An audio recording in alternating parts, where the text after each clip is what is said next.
Jangan mas, jangan. Tiba-tiba terdengar suara, mau kemana?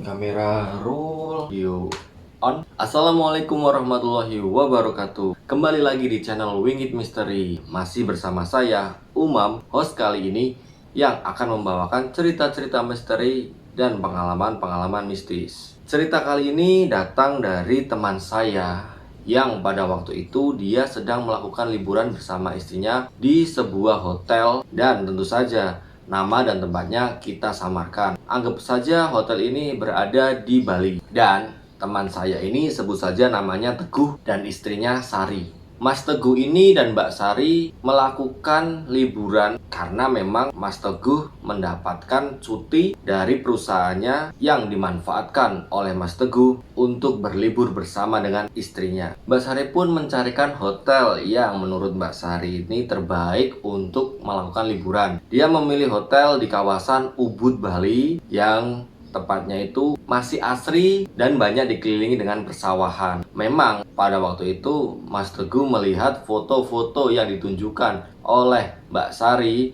kepada dia. Memang hotelnya terlihat bagus dan fasilitasnya juga mumpuni. Dan karena Mas Teguh ini orangnya tuh nggak mau ribet, jadi dia menyerahkan semuanya kepada Mbak Sari. Entah itu pemesanan hotel, tempat menginap lainnya, atau tempat-tempat yang akan mereka kunjungi nanti. Dan di sini Mas Teguh mengiyak-iyakan aja apa yang dibilang sama Mbak Sari. Singkat cerita, hari yang ditunggu-tunggu oleh Mas Teguh dan Mbak Sari akhirnya pun tiba. Hari dimana mereka akan berangkat ke Bali, dimana hotel yang sudah dipesan sama Mbak Sari ini berada di situ. Perjalanan kira-kira memakan waktu 4 jam dari tempat Mas Teguh ini menuju hotel. Mas Teguh memang menceritakan sepanjang jalan yang menuju ke hotel ini memang dia disuguhkan dengan pemandangan-pemandangan yang luar biasa. Banyak gelaran persawahan yang indah yang gak membosankan saat perjalanan. Tidak terasa mereka sudah mendekati hotel dan hampir sampai. Setelah melalui jalan berliku, tak terasa mereka sudah mendekati hotel yang dituju. Menuju lokasi hotel yang letaknya di tengah kota, Mas Teguh dan Mbak Sari harus melewati pedesaan yang masih tergolong sepi. Dibantu dengan Google Maps, mereka mengikuti arahan jalan yang harus dituju. Sebenarnya lokasi hotel ini memang tidak sulit dicari. Namun memang jalan menuju hotel itu bisa dibilang agak berliku, yang memang melewati pemakaman umum yang berada di pinggir jalan menuju hotel ke situ. Suasananya sepi dan menyeramkan. Nah, ketika sudah sangat dekat dengan hotel, Mas Agung dan Mbak Sari melihat pemakaman umum tepat berada di sebelah hotel. Terlihat kosong dan sangat sepi. Mas Teguh dan Mbak Sari saling bertatap-tatapan, terdiam karena situasinya berbeda dengan apa yang tadi mereka lihat di foto. Kok dekat kuburan ya mas? Ucap Mbak Sari ke Mas Teguh. Mas Teguh tidak menjawab karena memang pertanyaan ini nggak memerlukan jawaban. Gerbang besar khas Bali berdiri di tengah-tengah pepohonan. Di antaranya ada jalan kecil yang agak sempit kalau harus dilalui 2 mobil. Mereka pun melalui gerbang itu dan bertemu dengan pos security. Pak Satpam pun dengan ramah menunjukkan jalan mana yang harus mereka lewati untuk menuju ke lobi hotel. Di depan hotel terdapat air mancur besar. Mas Teguh dan Mbak Sari harus memutari setengah lingkaran untuk mencapai lobi hotel. Kesan pertama Mbak Sari dan Mas Teguh tentang hotel ini kelihatan cukup besar. Ruangan lobinya berbentuk rumah panggung dengan suasana yang nyaman. Ada yang menarik perhatian mereka berdua. Di lobi hotel yang sebesar ini ternyata hanya ada 1 orang saja yang terlihat, yaitu wanita cantik di balik meja resepsionis. Dan dengan ramah, dia menyapa Mas Teguh dan Mbak Sari. Selanjutnya,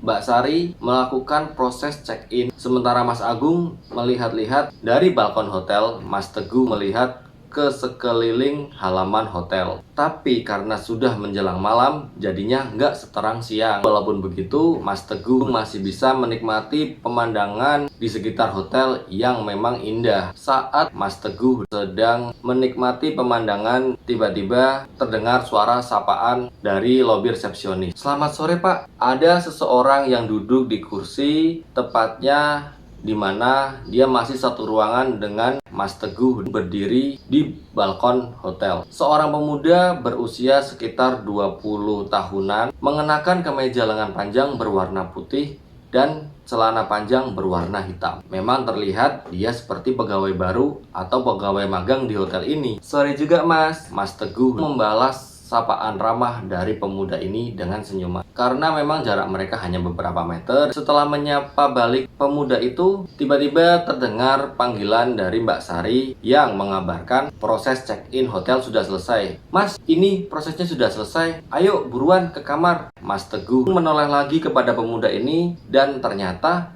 pemuda ini sudah tidak ada. Kemana perginya pemuda tadi? Padahal hanya seperkian detik menoleh kepada Mbak Sari, tapi tiba-tiba pemuda itu sudah tidak ada. Di sini mencoba berpikir positif, entah pemuda itu melanjutkan aktivitasnya ataupun sudah masuk ke dalam ruangan. Tapi masa iya? Hanya seperkian detik. Lalu resepsionis mengarahkan untuk memarkirkan mobilnya di tempat yang sudah disediakan hotel. Karena memang hotel ini konsepnya resort villa, yang dimana salah satu peraturannya kendaraan diberi tempat parkir khusus yang tidak berada dalam satu wilayah hotel. Jadi para tamu harus berjalan kaki menuju ke kamar atau resort villa masing-masing. Sebenarnya tidak ada masalah dengan konsep seperti ini. Malahan menikmati pemandangan di lingkungan hotel ini yang memang masih asri dan bersih. Pepohonan rindang, jadinya saat jalan kaki tidak merasakan beban. Karena memang kamar yang dipesan oleh Mbak Sari ini berada di ujung. Jadinya sepanjang perjalanan mereka bisa menikmati pemandangan asri. Benar saja, hotel ini memang sangat luas. Jumlah kamar dan villanya sekitar 50-an. Ada yang bentuknya kamar berderet, ada pula yang bentuknya rumah yang berjarak satu sama lain. Walaupun hari sudah menjelang gelap, mereka tetap bisa melihat pemandangan hotel yang indah dan menenangkan. Secara keseluruhan, hotel ini memang tempat yang pas untuk healing. "Itu Mas kamarnya," kata pegawai hotel yang mengantarkan mereka berdua. Di dekat kamar hotel terdapat taman yang luas, yang terdapat beberapa kursi besi lengkap dengan meja kecil, juga beberapa pohon-pohon rindang yang menaungi kursi dan meja itu. Nah, di taman yang terlihat nyaman ini, Mas Teguh melihat seorang bapak-bapak yang sedang bermain dengan putrinya. Bapak-bapak ini duduk santai di kursi besi sambil mengawasi putrinya yang sedang asik bermain di taman tersebut. Mas Teguh dan bapak-bapak ini sempat berpandangan dan saling melempar senyuman. Sepertinya bapak itu juga tamu di sini, pikir Mas Teguh begitu. Hanya berjarak beberapa meter dari taman tersebut, sampailah Mas Teguh, Mbak Sari, dan pegawai hotel yang mengantarkan mereka di depan pintu hotel yang dituju. "Ini Pak, kuncinya." Pegawai hotel menyerahkan kunci kepada Mas Teguh dan Mbak Sari sembari memasukkan barang-barangnya ke dalam kamar. Lalu dia pergi. "Wah, besar juga ya kamarnya Mas," kata Mbak Sari. Memang benar, kamar hotel yang dipesan lumayan besar. Setelah melewati pintu, di sebelah kiri mereka terdapat toilet yang di dalamnya terdapat bathtub yang cukup besar dengan sekat pembatas kaca yang langsung menghadap ke tempat tidur. Selain itu, isi kamar gak jauh dengan isi hotel lainnya. Terdapat TV, sofa, dan teras. Tentu saja terdapat kolam renang kecil di bagian belakang kamar mereka, atau biasa disebut private pool. Kolam ini berhadapan langsung dengan persawahan tanpa pagar pembatas. Tapi memang karena mereka sudah sampai saat menjelang gelap, jadi pemandangan persawahan tidak terlihat begitu jelas. Setelah itu, Mas Teguh dan Mbak Sari membereskan barang-barangnya, istilahnya unpackaging, karena mereka berencana menginap selama 2 hari di hotel ini. Saat Mbak Sari melakukan benah-benah, ternyata dia kehilangan sesuatu. "Mas, lihat tas hitam kecilku nggak? Kemana ya? Kok nggak ada?" Begitu tanya Mbak Sari ke Mas Teguh. Memang benar, ternyata Mas Teguh pun juga kehilangan tas tersebut. "Coba aku telepon dulu ke resepsionis ya, siapa tahu masih berada di lobi." Mas Teguh menjawab seperti itu sembari seraya mengangkat gagang telepon untuk bersiap menelepon ke resepsionis. Setelah terlibat percakapan sebentar dengan resepsionis, tiba-tiba ada yang mengetuk pintu. Dok, dok, dok. Langsung Mas Teguh mengakhiri percakapan dengan resepsionis. Mbak, bentar ya, ada yang mengetuk pintu, nanti saya telepon lagi. Lalu Mas Teguh mengakhiri telepon dengan resepsionis dan membukakan pintu karena memang Mbak Sari waktu itu sedang berada di dalam toilet. Pak, ini tasnya yang tadi ketinggalan di lobi. Mas Teguh ingat siapa orang ini? Dia adalah seorang pemuda yang bertemu dengan Mas Teguh saat di balkon hotel. Pemuda berkemeja putih lengan panjang dan bercelana hitam.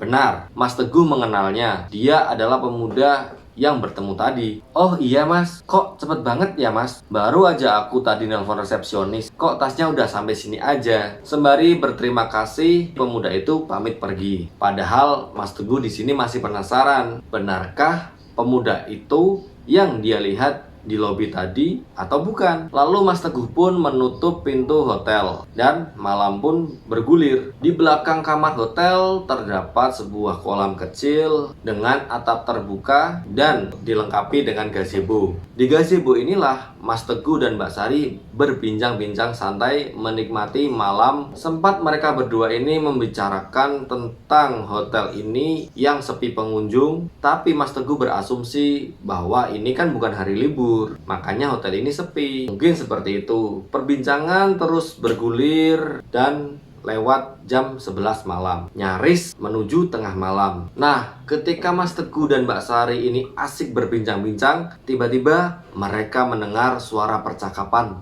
dari kamar sebelah. Oh iya, karena memang kamar ini berada di tengah-tengah. Jadi sebelah kiri dan kanannya terdapat kamar lain yang terpisahkan oleh dinding pembatas. Jadi mereka bisa dengan mudah melihat teras kamar sebelah. Mas Teguh dan Mbak Sari saling berpandangan ketika mendengar suara percakapan, yaitu seorang bapak yang berbincang dengan anak kecil perempuan. Oh, kayaknya itu bapak sama anak tadi yang ada di taman itu. Mas Teguh berbisik kepada Mbak Sari. Taman di mana? Mbak Sari pun menjawab dengan kaget. Taman di depan, pas tadi kita menuju ke kamar. Jawab Mas Teguh. Nggak ada.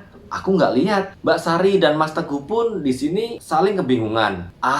Masa gitu kamu nggak lihat sih? Nggak tahu aku nggak memperhatikan kali. Begitu jawab Mbak Sari, karena memang waktu itu Mbak Sari memang tidak melihat apapun di taman yang mereka lewati menuju kamar hotel. Di sini Mas Teguh yakin bahwa bapak-bapak yang ada di taman tersebut kini berada di sebelah kamarnya. Karena rasa penasaran, Mas Teguh pun bilang kepada istrinya untuk mengintip di kamar sebelah. Tapi aksi itu dicegah oleh Mbak Sari. Jangan mas, jangan. Mbak Sari menarik tangan Mas Teguh mencegah dia untuk mengintip di kamar sebelah. Mbak Sari pun menerangkan kepada Mas Teguh, gak usah berlebihan seperti itu. Dari gazebo sini saja sudah terlihat jelas kalau di sebelah itu memang kosong. Tidak ada aktivitas apapun karena kamar sebelah itu gelap dan sepertinya tidak berpenghuni. Tapi memang percakapan bapak dan anak perempuan kecil itu masih terdengar di telinga mereka berdua. Mas Teguh pun bilang, iya memang sebelah gelap banget, tapi kok ngobrol gelap-gelapan gitu ya? Ya mungkin mereka memang suka gelap-gelapan, biarin aja. Ngapain mas ngurusin yang seperti itu? Maka di situ Mas Teguh mengurungkan niatnya untuk mengintip dengan rasa penasaran yang belum terobati. Dan suka nggak suka,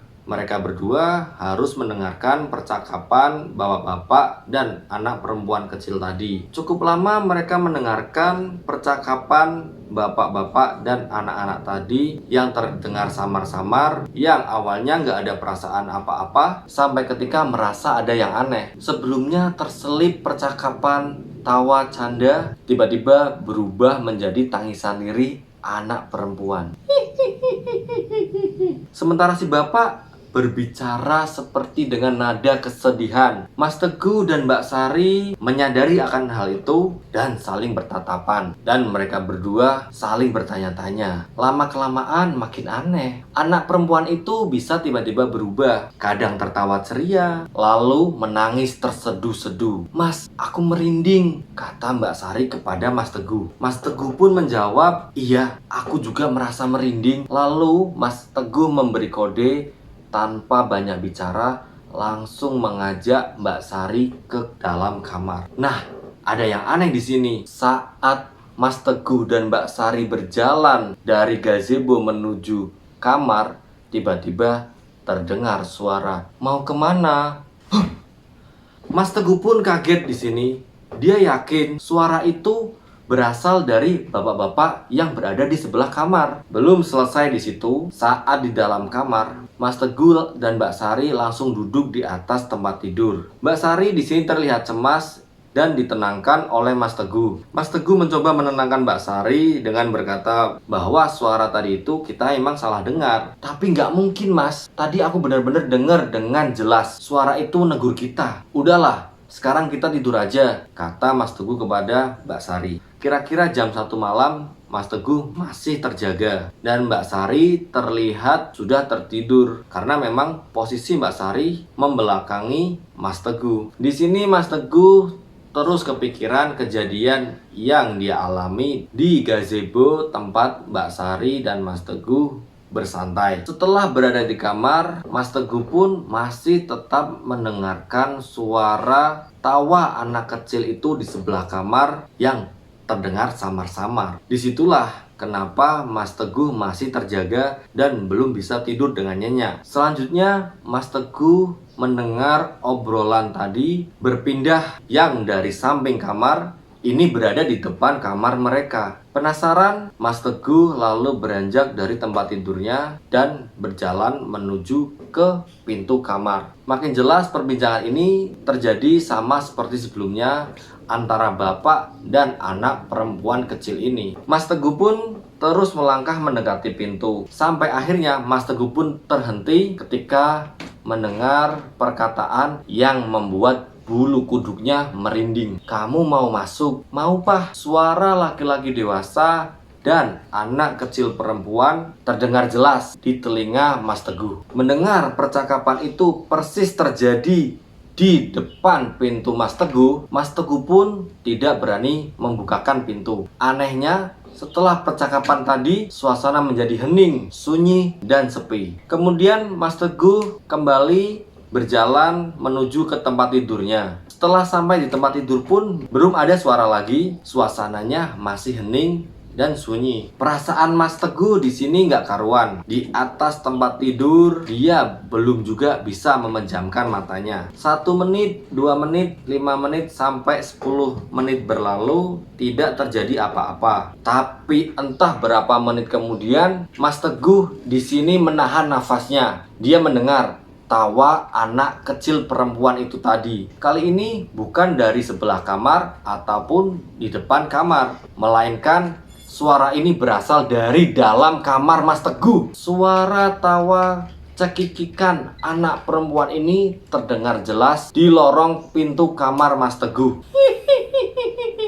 Ketika Mas Teguh masih ketakutan mendengar suara itu, tiba-tiba Mas Teguh melihat sesuatu yang sangat menyeramkan. Tidak secara langsung, tapi dari sudut mata Mas Teguh, dia melihat kalau ada orang di dalam kamar mandi yang menghadap ke arah tempat tidur mereka. Dari perawakannya, sosok itu adalah seorang laki-laki yang mengenakan jubah mandi dan Mas Teguh di sini belum berani menatapnya secara langsung. Teror ini pun belum selesai. Masih ketakutan dengan kehadiran sesosok orang dari dalam kamar mandi. Tiba-tiba dari lorong pintu kamar Mas Teguh muncul anak kecil perempuan yang berlari-lari di situ. Dia berlari kecil di dalam kamar sambil tertawa riang, tapi anehnya tidak terdengar suara langkah kakinya. Hanya terdengar suara tawanya saja. Di sini Mas Teguh ketakutan dan hanya bisa diam. Dia tidak tahu harus melakukan apa. Berharap sang istri tidak terbangun dari tidurnya. Terasa sangat lama waktu mencekam ini. Mas Teguh pun memejamkan matanya dan berdoa berharap pertolongan dari Allah. Tiba-tiba Mbak Sari, istri Mas Teguh, membalikkan badannya dan memeluk erat Mas Teguh sambil seraya berdoa dan menyebut nama Mas Teguh dengan gemetar dan ketakutan. Saat inilah Mas Teguh baru sadar kalau ternyata Mbak Sari juga mendengar dan merasakan semuanya. Cukup lama mereka berada di posisi ini sambil terus berdoa dan memejamkan mata. Sampai akhirnya beberapa saat kemudian Mas Teguh berani membuka matanya dan mengecek kondisi di sekitar kamar mereka. Sudah tidak ada. Begitulah kata Mas Teguh kepada Mbak Sari. "Mas, kita harus segera pergi dari sini, Mas." Mbak Sari pun mengajak Mas Teguh untuk segera bergegas pergi meninggalkan kamar hotel itu. Tanpa berpikir panjang dan berdebat lagi, Mas Teguh pun langsung menyetujui usulan dari Mbak Sari. Selesai di sini? Belum. Perjalanan dari kamar hotel Mas Teguh dan Mbak Sari memakan waktu lumayan lama, sekitar 5 menit dari kamar mereka menuju ke lobi hotel. Selama perjalanan masih sangat sepi karena memang waktu sudah menunjukkan pukul 2 pagi. Ditambah memang hotel waktu itu sepi pengunjung. Dengan berjalan cepat, mereka bergegas agar sampai lobi. Entah sudah berapa menit mereka berjalan, tiba-tiba Mbak Sari yang tadinya hanya menggandeng tangan Mas Teguh, dia memeluk erat tubuh Mas Teguh. Sembari Mbak Sari memberitahukan kepada Mas Teguh, "Di sebelah kiri, Mas, di balkon atas." Mas Teguh pun langsung refleks menoleh ke atas. Benar, di salah satu villa bertingkat, di balkon atasnya berdiri sesosok bapak-bapak yang mengenakan jubah mandi tadi, dan seorang anak kecil perempuan yang sepertinya mampir di kamar mereka. Mereka berdua berdiri membeku menatap sosok bapak-bapak dan anak perempuan tadi. Setelah seperkian detik, mereka pun melanjutkan dan bergegas berlari menuju ke resepsionis hotel. "Syukurlah akhirnya sampai juga," kata Mbak Sari. Kemudian mereka bergegas meninggalkan hotel dan mencari tempat keramaian. Di pagi harinya, Mas Teguh dan Mbak Sari kembali lagi ke hotel itu dan memutuskan tidak jadi menginap selama 2 malam. Singkatnya, setelah mereka selesai sarapan, mereka langsung check out dan meninggalkan hotel tersebut. Saat check out berlangsung dan akan menyerahkan kunci kamar, Mbak resepsionis ini bertanya kepada Mas Teguh, "Pak, apakah tasnya yang kemarin udah ketemu?" "Oh, sudah ketemu, Mbak. Kan diantarkan sama pegawai hotel dari sini." "Maaf ya, Mbak, saya belum kasih tahu, Mbak." "Oh, begitu ya, Pak," jawab Mbak resepsionis kebingungan. "Bapak ingat pegawai hotelnya namanya siapa?"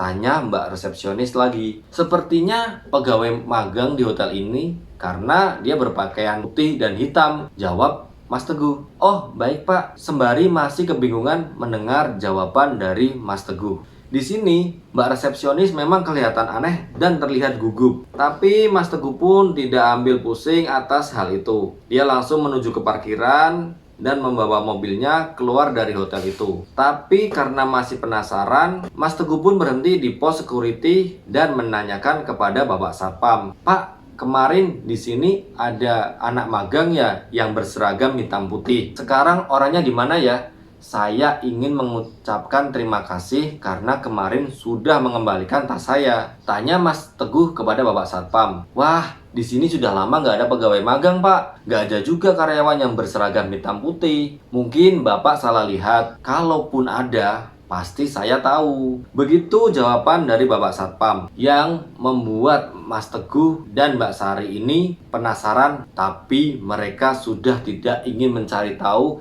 Bahkan mereka tidak ingin kembali lagi ke hotel tersebut. Nah, seperti itulah pengalaman dari teman saya bersama istrinya. Dan sekian dari saya, Umam, host kali ini di Wingit Misteri. Jangan lupa subscribe, like, share, dan komen di bawah ini. Dan juga nyalakan lonceng notifikasi agar mendapatkan update-update cerita pengalaman-pengalaman misteri selanjutnya. Dan buat kalian yang ingin mengirimkan cerita pengalaman misteri, kirim aja ke nomor yang sudah saya tulis di bawah ini. Atau juga kirimkan ke email wingitmisteri@gmail.com. Semoga yang udah ngikutin cerita ini dari awal sampai akhir diberikan kesehatan, banyak rezeki, dan dipermudah segala urusannya. Cukup dari saya. Wassalamualaikum warahmatullahi wabarakatuh.